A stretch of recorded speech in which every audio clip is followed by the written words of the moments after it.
ஆனா ராமர் அப்பேற்பட்ட உறுதியில இருக்கிறதுனால இது யார் சொன்னாலும் அவருக்கு எடுபடல.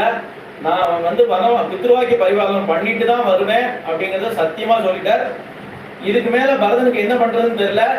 பலவந்தமா சத்தியாகிரகம் பண்ணி தான் இதை சாதிக்க முடியும் அப்படின்னு நினைச்சு ஒரு தர்பாசனம் போட்டு அதுல உட்கார்றேன்.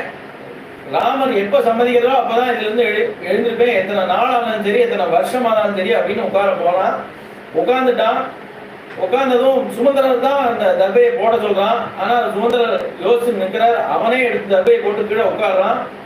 ராமர் அங்கிருந்து ஓடி வர, இப்படி செய்யாத அப்படின்னு எழுப்புற.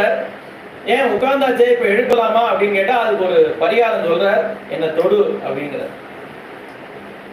ராமர் சில சமயம் அங்கங்க தெய்வமா இருக்கிறத நம்ம பார்த்துக்கலாம், தெய்வம் தான் அவர். ஆனா அதை சில இடங்கள்ல காட்டவே செய்யற. இங்க சொல்ற என்ன தொடு அப்படிங்கிற, அதான் பரிகாரம்.